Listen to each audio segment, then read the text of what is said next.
Hey guys, welcome to No Filters, Just Freedom, the show for people who are ready to stop shrinking, start rising, and live with unapologetic audacity. My name is Jasmine, I'm a life coach, and I'm here to guide us all through this journey of bold, authentic living. Happy Monday, friends. Today we have a good one. Family. It's a word that can bring up feelings of warmth, safety, and love, or it can bring up feelings of stress, obligation, and complexity. For most of us, it's a mix of both. We often drift into the dynamics we inherited without ever questioning if there's a better way. But what if you could be the architect of your family's culture? What if you could intentionally build a home environment built on respect, safety, and genuine connection, rather than just defaulting to what's always been? This is our mission today. This isn't about achieving a perfect conflict family. That's a fantasy. This is about building a healthy one, where conflict leads to growth and everyone feels seen, where we're here to create healthy family dynamics. And let's be real. Your parents, your siblings, your cousins, these relationships are steeped in decades of history and old roles, and often unspoken expectations. Even as adults, we can still feel like 15-year-olds the moment we step foot into our childhood homes for a holiday. So how do you relate to your family of origin as a healthy, grown adult? How do you set boundaries with parents who still see you as their child? How do you deal with a sibling who knows exactly how to push your buttons? We've got to navigate these fundamental relationships with grace, strength, and a lot of practical strategy. So you can't just build a healthy family on a shaky foundation. Let's start with the non-negotiables: safety and respect. There's, of course, psychological safety. That's the big one when it comes to family, okay? This is the bedrock of not only how we build our relationships, but our family and really important relationships, okay? If I don't feel good, if I don't feel safe, if I don't feel like I can be my authentic self here, then there's nowhere we can go. There's nothing good. There's nothing solid. There's literally no purpose for what we're doing. Zero purpose. And so you have to make sure that you feel and think and your essence feels safe and whole in a situation. Every member of the unit, every member of the family needs to feel safe to express their thoughts, feelings, and ideas without fear of being shamed, dismissed, or punished. Okay? I don't need to be worried that my honesty is going to come back and bite me in the butt. It's something that I sometimes felt like when I grew up. There was this weird dichotomy of, oh, you always want the truth, but only when it's convenient for you. And as I got older, I understand the nuances my parents were trying to walk, and they didn't always do it perfectly. But as a kid, it just felt like if it didn't sound good, you didn't want it. So you were caught in this moment of, you told me to always tell the truth, but then I tell the truth and you're mad I told the truth. And so as an adult, because one thing we are going to talk about is who you are as a child, you do not have to carry into adulthood. Okay, amen. I do not put myself in situations with people where I can't tell the truth. My friends know I look at them all the time and I say, do you want the answer to your question? Okay? Do not ask a question you don't want the answer to, because I'm going to give you the answer. And what I don't want to hear is, oh, you hurt my feelings. Oh, I can't believe you told me the truth. Why did you ask me the question? Honesty is a big deal to me, and I don't like being punished for being honest. That's my safe zone. Other people don't like feeling gaslit afterwards. I shared something important to you and all you did was make it about yourself. Everybody's got something in them that's like, no, this is a non-negotiable for me. No, I can't handle this right now. Okay? The truth is, we need to feel good and safe about expressing what's most important to us. That being said, it doesn't mean it negates negative consequences. Okay? There are still consequences to every action. Okay? So you can be upset at the news that I gave you, but you do not have to be mad at me. Okay? We don't shoot the messenger. That's not how this works, okay? Every reaction that we have to things needs to be proportional and delivered with love, not humiliation. Okay? You're allowed to feel what you feel. You're allowed to think what you think the same way I'm allowed to feel and think what I think. And how you respond to that person needs to be out of love, because that's what you're supposed to be creating. You're supposed to be creating safety with love, okay? And then we listen to understand, not respond, okay? This isn't, a winner takes all type vibe and I have to have the final word. No, this is, I have to fully grasp what you're saying to me so that I can then see your point of view and know where to go from there. It's what creates emotional safety. And again, all you have to do when you're listening to understand is remember, validation isn't acceptance, it's acknowledgement, okay? Again, validation isn't acceptance, it's acknowledgement. I hear you, I see you, I understand you.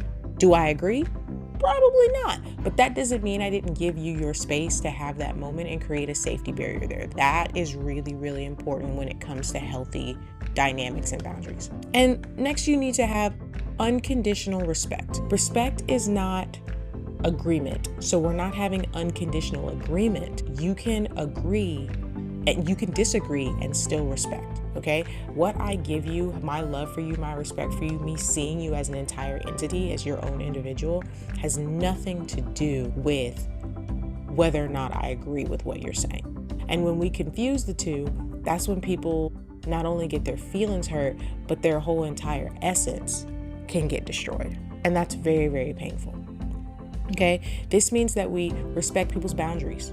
Okay? If a no is a no, it's a no. Stop trying to push back. Stop trying to find a weak spot. All right? Then we have to respect individuality. Okay? You can be who you are just because that's not my vibe, just because I might not like what you're wearing, just because I might not ever put myself in that situation, doesn't mean that you're wrong. Doesn't mean that that's not the way it should go or whatever else. We don't have to agree, but I can respect the fact that you're an individual and you have every right to live your life the way you want to live it. And then most importantly, but one that's often pushed under the rug, is to respect people's time, okay? We want to make sure that, if someone says we're going to be here at this time because they're busy, we show up at that time. We want to make sure that we're spending the time that we have with people with quality, okay? It might not be quantity, but it is definitely quality. And we want to make sure that we respect what has been given, because time is valuable to most people, including yourself. And this is, where you get the golden rule if you're spiritual or whatever else, is, treat people the way you want to be treated. There's a thing that destroys respect and safety is hypocrisy. So you don't want to be hypocritical. You don't want to say one thing and do another. So we respect people because you crave respect yourself. All right. Family should be a soft place to land in a hard world. And that starts with making a safe and respectful place. Then, with that solid foundation, we can build the framework, how to talk and how to fight. Let's dismantle the number one myth. Healthy families don't avoid conflict. They navigate it well. Okay. The goal is not to not have conflict. Okay. Conflict is inevitable and it's actually healthy when done right. It's how you get your differences resolved. That's what conflict is. Conflict is two things coming against each other that aren't the same. It's okay for things to collide, okay? The goal isn't no arguments, it's repair, okay? It's a healthy place from here on out, okay? That's what you're supposed to do. So one, you got to ditch the you statements and use I. I did not understand this concept until I got married. I love my friends, they're amazing. I know that I wasn't the best friend and we are constantly growing and getting better. And I love that about us and our relationships. But it wasn't until I got married that I realized how important it was to not project the you. Not just because you don't like it, again, hypocrisy, but it's so unproductive. And defensiveness is like a waste of time and energy. You get nowhere because everyone is so busy defending their goalpost that there's no offense. Like, you have to go somewhere, you have to do something, you have to be practical, and it's really hard to do that when you're both defending your point of view, because you didn't do the dishes, when you didn't do this, and you said you were gonna, and you versus, like, okay, so I'm talking about dishes, I'll do that as an example. My husband said that he was gonna do the dishes. That's what he said, and then he didn't, and it made me mad. But it made me mad because I had to take away from what I was doing and change my schedule up to do the dishes so that I could have something clean for what I needed to do. So it took time out of my schedule. It did a bunch of other stuff. I was upset. Now, an unhealthy way to use a you statement would be like, you said you were going to do the dishes and you didn't do it. And it made me mad. So you need to fix that. Okay? Super argumentative, super aggressive, forces you to be defensive.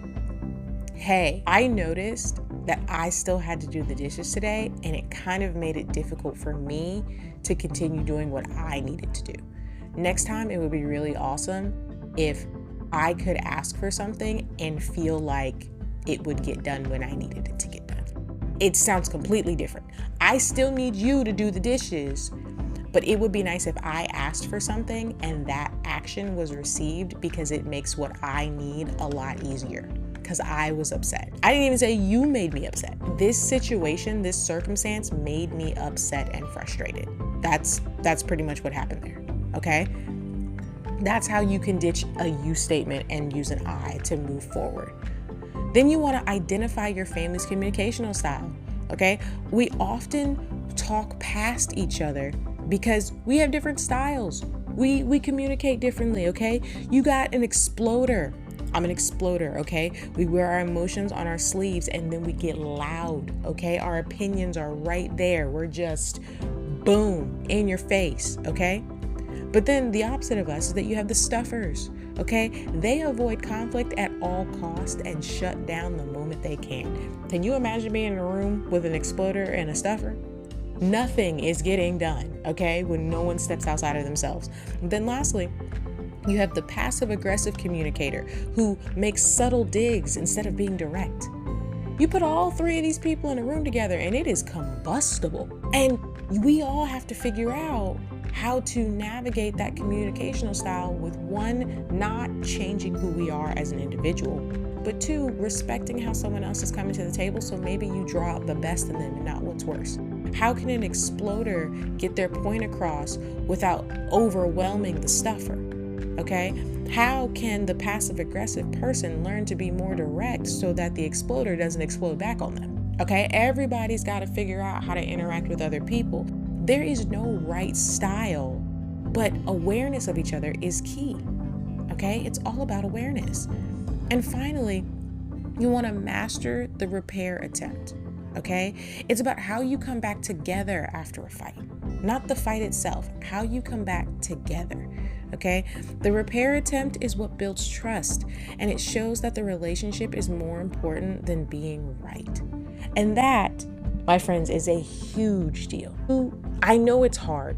I know that the whole point of fighting often feels like the goal is to be right, but it doesn't matter what it feels like.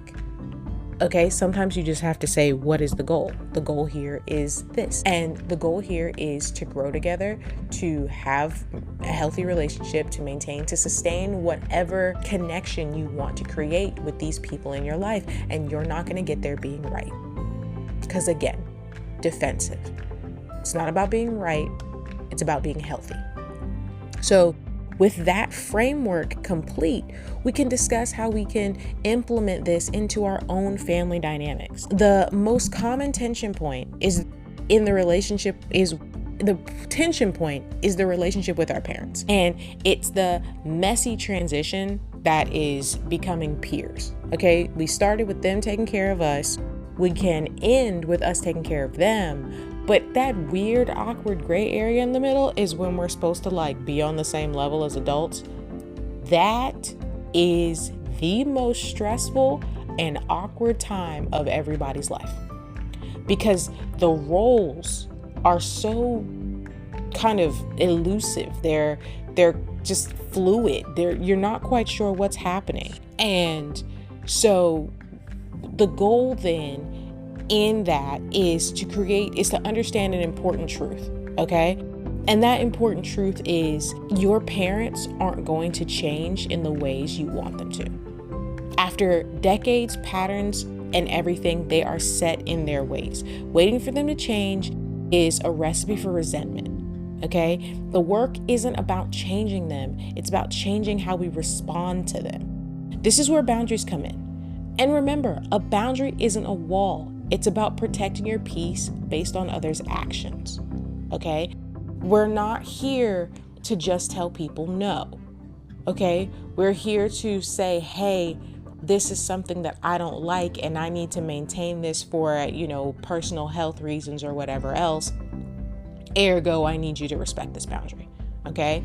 Hey, I actually own this home now, and this is how I like my house to be done. So I would really appreciate it if things were in my house the way they were in there, the same way you want me to respect your house. Okay. It's okay to have a boundary with things as an adult. It's hard to do it with the people that raised you who don't often see you as an adult. So that's frustrating. But that's just kind of the reality of the situation. That's kind of how we have to maintain those boundaries with people and continue setting that up and being consistent, because the relationship is changing and you have to be fluid with how things are functioning. The second key is managing expectations, okay? Are you going into a family visit expecting deep, validating conversations that you never had before? Because honestly, that's setting yourself up for failure. Lower the bar. Let the goal be something as simple as sharing a meal and being pleasant. We're just looking for niceties today, okay? Anything beyond that is an absolute bonus. Because sometimes, you want too much for where your standard is, where your starting point. You can only do but so much with what you're given. And when you request too much, you get your feelings hurt. Then you're afraid to go back into the situation because you're like, I never get what I want. Well, you can't ask a baby to run a marathon. You just can't. You have to think about creating and building healthy relationships like raising a child, and you cannot expect a baby to do calculus. You have to teach that baby how to talk first, and then that baby has to learn how to write, and then that baby needs to learn basic algebraic equations before they can get to something complex like calculus. It's frustrating. It takes time. Nobody wants to do the work because it's not enjoyable. It's ugly and messy and gritty. But it's the only way to fix and create healthy foundations that did not start that way at childhood. You're overcoming decades worth of stuff to build something new and something healthy. It's gonna take you a minute. So that's something that's really important. That's something that we really have to focus on. All right? You take what you can get, and anything beyond that is a bonus as you grow. Then there are our siblings. The people who shared a bathroom with you and know every single embarrassing story about you, okay? The dynamic is often frozen in time. You have the responsible oldest one, okay? The rebellious middle one, and the spoiled baby. The truth is that the childhood role you played is optional for adulthood. You don't have to take your childhood into adulthood. You don't have to if you don't want to. You are no longer the black sheep or the golden child unless you or your family keep acting out that old script. You have the power to step out of that role. You can do this by, one, refusing to engage in the old dance. Compliment instead of compete. You could look at your siblings and be like, man, what you did there was awesome. All of a sudden, it just takes the wind right out of the sails of competition. Be like, I'm so proud of you for pulling that off. There's nothing about I wish I could. There was I could never. There's none of that. Just be like, I saw how you did that, and I think that was amazing. What exactly is there to compete about? I just gave you a compliment for how you operate in your life. It's beautiful. The next thing you want to do is you want to find some common ground, some new common ground, because everything in the relationship can't be built on childhood memories. Things still have to move forward. Things have to push in what we're doing, okay? Find some adult connections, all right? We both like this new bar. Awesome. Hey, we realize we both like this new game that's out. We like to play board games. We've married, we could do couples things out because we're both married and do fun stuff like that. Yes. Okay. Instead of relying on childhood memories, build your adult memories. Okay. Do what's created in that sense so that you don't have to worry about everything else that goes along with it. Okay. And then, of course, and probably most importantly, don't triangulate. And this is big for when you have multiple siblings, okay? It's not as big as much as when it's just the two of you. But when you have more than one sibling, this is of the utmost importance. You cannot complain about one to the other.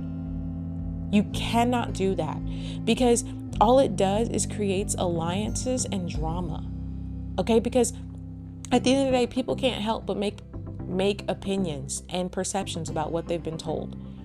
And you don't want 2 siblings to be on one side and 3 siblings to be on another. And, oh, I heard this person said that. And maybe the 2 siblings that were fighting work it out, but the other ones don't quite, get it together and figure out what's actually happening.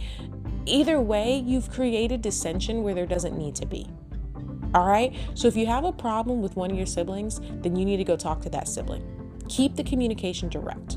We have a problem. It's not anyone else's problem. It's us. And then we work through that problem. Then everybody is happy and we can all go home. But when we don't do that, when we leave space for these other issues and contention, we're back at square one. And now everybody hates each other. And now we're back to our childhood roles. And it's just a never-ending vicious cycle that we don't want to find ourselves in. Keep communication direct. Okay? The goal isn't to be best friends with your siblings. The goal is to have a respectful adult relationship where you can show up for each other in times of need without falling back into childhood patterns. Okay? Now let's apply this to the high-pressured situations: holidays, weddings, and the minefield of modern politics. The unspoken truth here is that you don't have to attend every argument you're invited to. If your weird uncle wants to debate politics at Thanksgiving, you don't have to win. You can use deflective strategies, okay? Do things like what you can call the curious question. That's an interesting perspective. What made you come up with that belief? Throws everybody off because they're used to just making a statement without having any substance underneath. No one ever questions them. Question them. Make them figure something out, okay? Then you can use the pivot. And I'm not talking about, the Friends pivot, even though that is my favorite kind of pivot. I'm talking about, I'm not equipped to debate that, but I'm equipped to eat more of this amazing pie. Can you get a slice? Like all of a sudden you're like, you know what? Not my vibe. Let me vocalize in this other direction. And they're like, wait, what? It's like, you know what? I was not aware of that. I was not prepared for this conversation, but I am prepared for a second plate. Would you like some? Like, you just switch the situation and flip it on its head to force people to really see outside of themselves. Okay. And lastly, you can create, again, another boundary. Boundaries are big. Boundaries are important. Boundaries are important because a lot of times in childhood, we don't feel like we have boundaries. And as an adult, it's important to create them for our own sanity and for other people's. Okay. So the boundary can be, I'm not discussing politics today. How about those, I don't know, pick a sports team, pick a TV show. I don't care. Okay. But you just go, look, this is not what I do anymore. I don't have these types of conversations. I don't fight about these things anymore. So let's find something else to talk about. Okay. You can be curious with a question, you can pivot, or you can set a boundary. All of those work when you want to deflect from a conversation you don't want to have. The other key is preparation. All right. Don't just show up and hope for the best. Have a plan. All right. You can arrive late and leave early. This allows you to limit the exposure time. Okay. And then you can have an exit strategy. Okay. Drive yourself so you leave when you need to. Okay. That is my husband's biggest thing. He is the key. He is the king of, where are we going? I'm driving myself. Okay. He is heavy on that, but it allows the space for control so that if you're in a situation that you don't feel safe and comfortable in, don't worry about it. He gonna leave anyway. Okay. Don't worry about it. He gonna get it fixed anyway. You don't have to, no one has to stress about that. It's gonna make sure everything is taken care of. And it's something I've grown to enjoy because I hate being in a situation that I don't want to be in, but I have no place to get out of because I set myself up to not have autonomy. Don't worry. My husband always has autonomy and it's beautiful. Then you can have a code word with your partner and or your kids or other people or your friends that says it's time to go. Okay. Like somebody saw a trigger. That was an issue. So now we can be like, hey, we got to go. We got to get up out of here. And then what's also really important, especially for me, is scheduling decompression time. All right. Block out an hour after the event just to decompress. Go for a walk, watch a movie, play a video game. I don't care. Do something before you have to be turned back on again, because sometimes a situation can be super overwhelming. And decompression is a really big deal for me because most extroverts don't know how to do it. No one really teaches extroverts how to decompress because it's just kind of assumed that we don't have to. Introverts learn it themselves because they can't function without it. But extroverts aren't taught it, and we burn out. And so it's a huge deal for me to come back from something that was probably overwhelming, but I did not show and express that it was that overwhelming for me. And I need to have a moment to reel it back. And so, decompression is a huge deal. Remember, your primary family, the one you've built, is your first priority. It's okay to prioritize your peace and well-being of your spouse, your kids, over extended family's expectations. And that's a really big deal. Especially, I just really want to harp on the idea of extended family. The moment you become a unit, the moment you build what you've created, or you build on what you're creating, that is your immediate. I love my mom. I love my sister, okay? They're amazing, they're great, I love them to death. But my immediate family is my husband and my daughter. Everybody else is extended, and I treat you as such. And it comes across as harsh, it comes across as mean, it comes across as aggressive. Some people understand it, but then they still get their feelings hurt. It doesn't matter. It needs to be said. That is my family. Everybody else is extended and therefore gets what I have available after the extension. End of discussion. And people need to feel confident in that and set that boundary so that you can maintain peace and priority. All right. So the foundation is poured. The framework is up. Now you put the finishing touches to make this house a home. You create rituals, roles, and you need grace. Okay. Create intentional rituals. Family culture is built on the mundane, just kind of repeated moments of what seem like blah. You can do a weekly check-in where you have 20-minute family meetings, okay? Is this working? What's not? What does everyone have going on this week?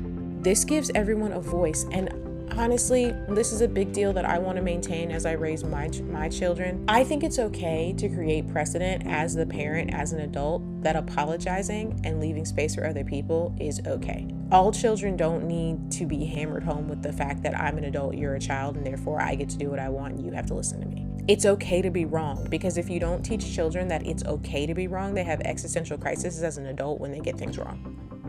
And that was not your intention as a parent. You're not trying to isolate and belittle them. It's just the reality of a situation. And so I want my daughter to know that there is space for mommy to be wrong. You might still have to listen to mommy, but I'm willing to be wrong and apologize.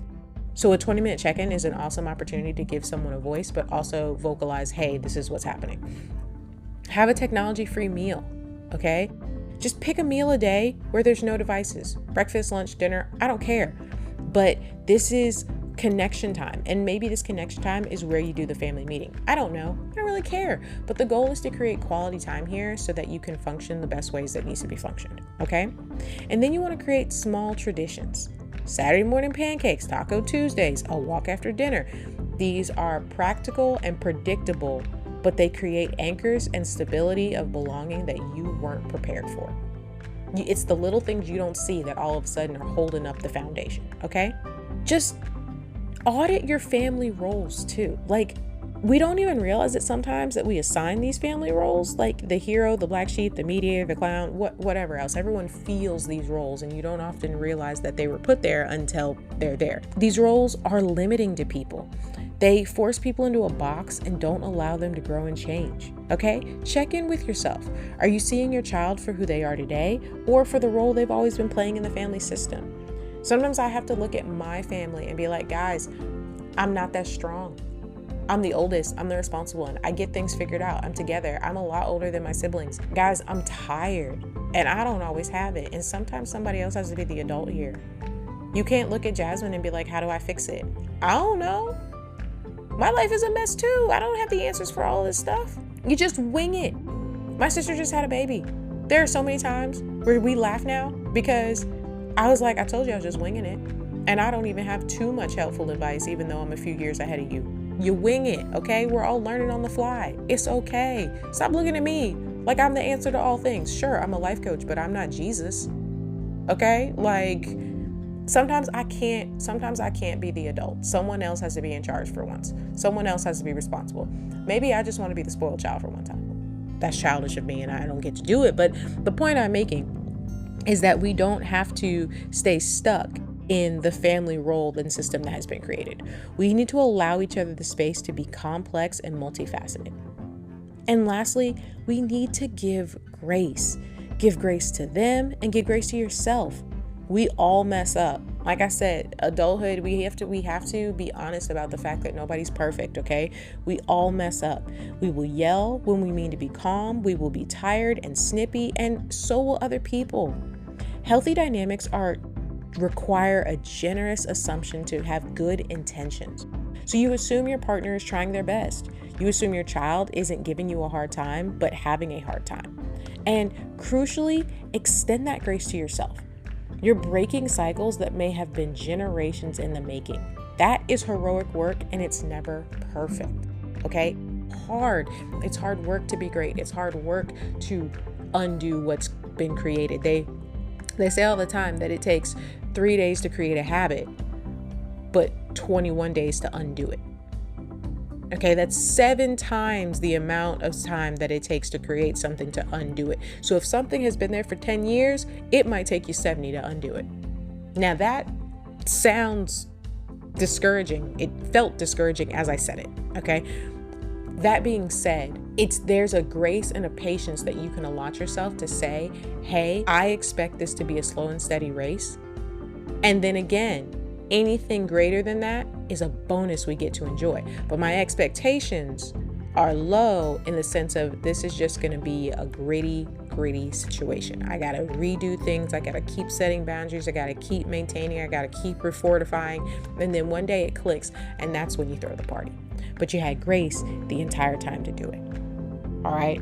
Building a healthy family dynamic isn't a destination you arrive at. It's a constant daily practice. It's a series of tiny choices where you choose to listen, to validate, to repair, and to show up. And the truth is, navigating the family of origin is a journey of differentiation. All right? You're becoming your own person while still remaining connected. It's about loving people for who they are, not for who you wish they were. Okay? It's hard, messy work, but it's some of the most freeing work that you'll ever do. So you can start that work right now, today, with one conversation, one repaired connection, one moment of grace. You can build what you're looking for. You can have the life that you're fighting for and be happy and be okay and deserve everything that you have. You might not be able to control your family, but you could absolutely control how you show up and what you tolerate. All right? So if this episode resonated with you, please share it with someone else who's trying to build a healthier home. Remember, you're not just changing your family today, you're potentially changing your family tree for generations to come. All right? You are the author of your own life story, even the family chapters within it. Remember, you don't need permission to be great, and this is your call to rise, to reclaim your power, and to step boldly into the life you were meant to live. I believe extraordinary potential lives in all of us, the dreams we've tucked away, the voice that was softened, and the fire that's been waiting to burn bright. This journey isn't about fitting into someone else's mold. It's about shattering expectations and embracing your truest, most unapologetic self. No more shrinking or waiting for permission. The world needs your brilliance, your resilience, and your unique light. It's time to stop asking, am I enough? And start declaring, I am more than enough. Your next chapter begins now. Let's write it with courage, audacity, and unshakable belief in who you are. The unstoppable person isn't born, they're awakened. And that person is you. Now go start your revolution. This world needs your unshaken light today.